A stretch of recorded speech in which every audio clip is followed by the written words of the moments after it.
So about a year ago, I played a game called Plague's Tale: Innocence, and I made a review for it on YouTube. There's going to be a link in the description if you're interested in seeing it, but I gave the game a 3 out of 10 because it just was not that good. If you look up its reviews, you'll see that it has a lot of positive reviews, but coming from someone who's played the game, it's not that great. I said in the video that I can't wait for the second game to come out so I can make a review on it. I'm going to give you a spoiler-free review first, and then I'm going to get into details. If you played the first game and enjoyed it, then you're going to enjoy the second game as well. A few things change here and there, but it's for the positives.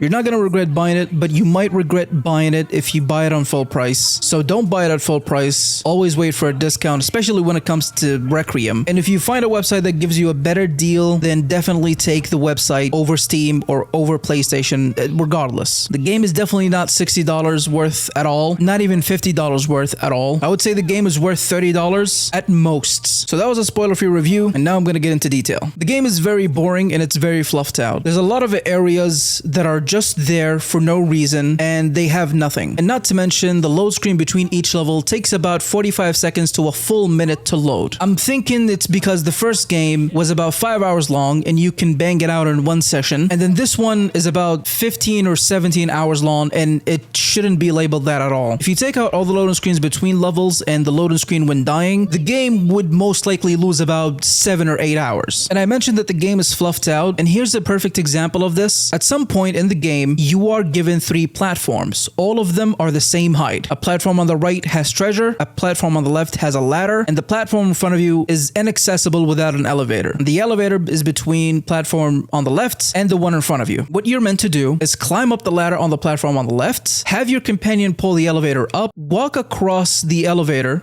grab a box, put it on the elevator, go down the elevator, grab the box and move it to the platform that was originally on the right, climb up that platform in order for you to get the treasure. The platforms after that is completely useless. There's nothing else besides treasure, and the box that you moved has no value to you at all. You can just continue with the story. This was outside of the tutorial as well. This wasn't part of the tutorial, so they just added that for no reason. There's a lot of sections like that in the game where they just have things for no reason at all. At some point, you'll have a completely open area, an open city to explore, but every location you go to, there's nothing important at all until you find the map in order for you to continue the story forward. The story is about the same thing as the first one, trying to find a cure for Hugo. There's nothing really changed. Some of the characters are slightly better. I mean, there's a chemist who is completely sexist and offensive towards Amicia. He doesn't respect her at all, and she gets upset that he doesn't respect her. But to be fair, from his perspective, it just looks like she's a concerned sister and he just doesn't care about her. But he does respect and care about the mom. A few characters that I really like: Sophie, who happens to be a smuggler. She's pretty cool. I like her. She's a strong woman companion, and I kind of like that. There's also someone called The Wall. I forgot his name. I think his name is Arnont or something like that. And he's labeled The Wall. He's just a gruff character that just dies at the end. Spoiler alert, sorry, he dies at the end. Something that I critiqued in the first game is that the characters don't react to you killing enemies. No matter how fucked up it is, you kill them. Like in the first game, there was a guy that was begging for mercy, and you had the option to just turn the fire off that was protecting him. And when you kill that guy, the characters don't react. In this game, they actually do react. However, there's only 2 sections where they react way more than usual. And turns out that those areas are scripted for them to react more than usual. So I don't think the reactions are programmed, because what I noticed throughout the game is that when I kill soldiers, in order for me to continue the story forward, they just still don't care. So it's programmed in specific areas where they react way more than usual. Other than that, it doesn't really matter to them. So it's honestly kind of good that something that I critiqued in the first game was actually changed. It just makes me feel good, you know. This is my own this is a positive for me, right? It just feels good, that's all. Another positive that I have about the game is that the music is still pretty decent. I said that the music in the first game was okay. It's still okay here. There's nothing really changed. The same way with voice acting. They brought back the same voice actors. I have to commend them for their loyalty, but it's nothing to write home about. Something that I liked about the game is that it lets you play in your own style, and it rewards you for that play style that you do. You have 3 tiers of styles to play. You can play stealth, you can play aggressively, and you can just be an alchemist and just use your abilities all the time. If you're playing stealth, then you'll be able to sneak around way more, crouch walk much faster as you progress through the game, so you don't actually have to worry specifically about leveling up those skill sets. They'll just happen randomly. If you choose to be aggressive, then the game will reward you by upgrading your slingshot, allowing you to throw 2 rocks before you can reload again. And if you decide to be an alchemist and continuously use your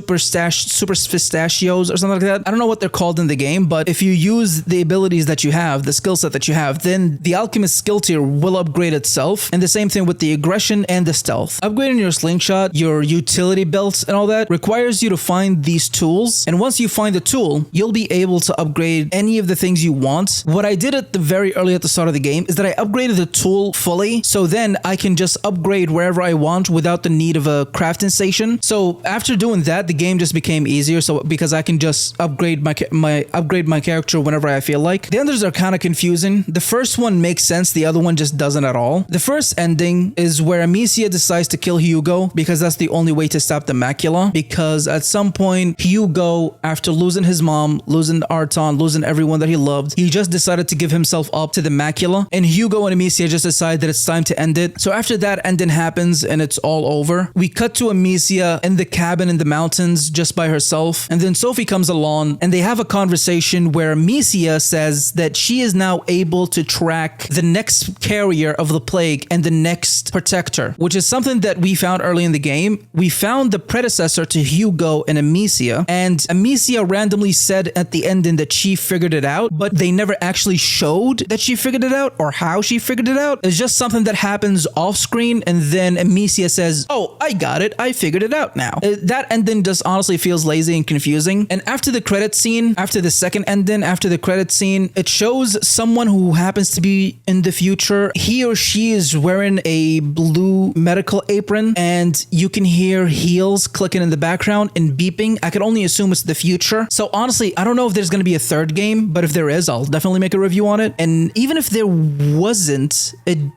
Amicia's reasoning, unless she figured out a way to create a time machine, because no one else is going to believe the macula's existence. And even if they do, wouldn't it be easier to just kill the carrier early on? I don't know, that's just my thinking. That's just my logical opinion.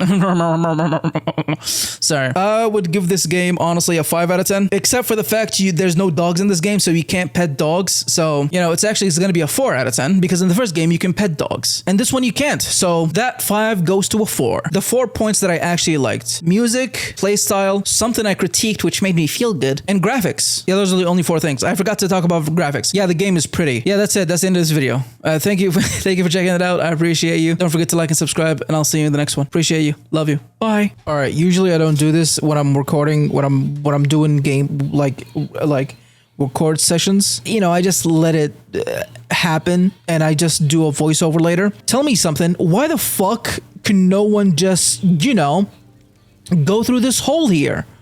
He's capable. I'm more than capable to just, as a matter of fact, fuck this hole. Let's say this hole doesn't exist. Wait, don't fuck this hole, but fuck this hole, right?